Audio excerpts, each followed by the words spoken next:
told of his destiny to possess a powerful artifact, only known as the Artifact. Deathspank dedicated his life to becoming a hero to the downtrodden, a vanquisher of evil, and a dispenser of justice. To be known as a true hero, you not only have to be incredibly adept at using a sword, but you have to be versatile as well. Rescuing an orphan may convince bards to sing of your deeds, but not everything can be quite so glamorous. Sometimes you need to just give a sock to a lonely tree in need of disposable clothing. The combat does get repetitive in Deathspank after a few hours, but it's a difficult game to put down because the elements that surround the hack and slash action are so good. Greetings, Demon Witch Havenstons. I am Deathspank. Quirky humor, vibrant art, and a hummable soundtrack make slaying skeletons and running from unicorns fun from beginning to end. Clutching the artifact, a triumph of a lifetime of war and battle, Deathspank fought his way out of the dark cave. But the presence of an artifact that powerful does not go unnoticed by those that seek to possess it. Ancient artifacts have an inflated value. It doesn't matter what they do, or even if they do anything at all. Once this powerful alliteration is in play, everyone wants to get their hands on the prize. Deathspank is after a lightning-shaped rod that holds the power to do something. It's not clear. But it doesn't matter, and neither does the story for that matter. The basic plot is a typical fetch quest adventure, but that doesn't make it any less entertaining. The world is populated by quirky individuals intent on making the hero of the day, in this case you, do their bidding. The conversations you have with these persistent citizens are always tinged with humor, which makes it a treat to scroll through all the options in the conversation tree and see what crazy thing they'll respond with. And the over-the-top voice acting adds to the charm. Oh, no you don't! Don't touch those cherries! It's a well-told story that manages to entertain all the way through.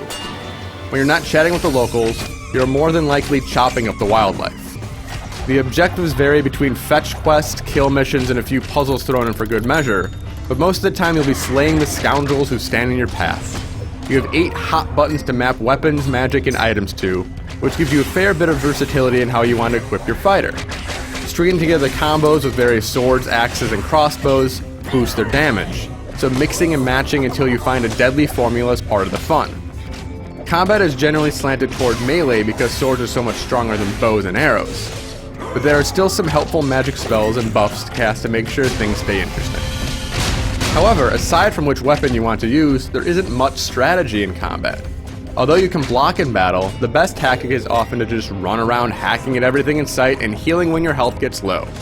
It's not the most sophisticated plan, but it gets the job done. Because of the simplicity, things can drag after a while.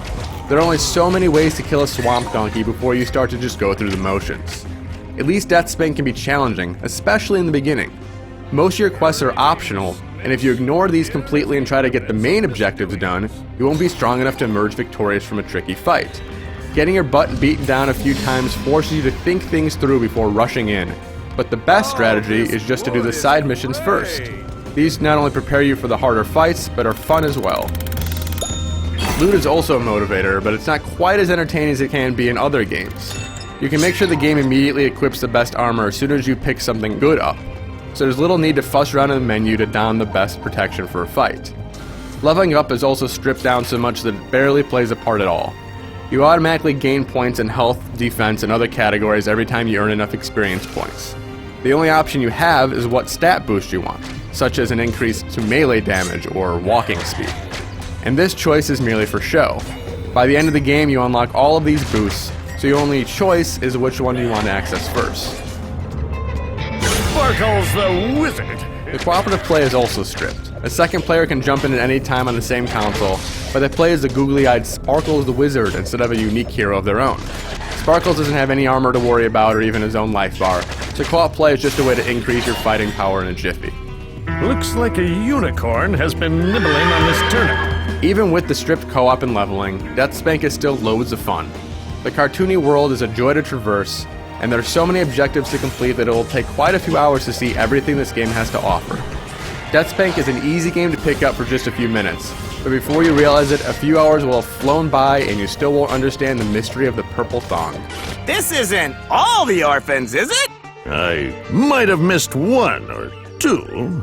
Oh, I'd really like like to have all the orphans back together, if that's all right with you.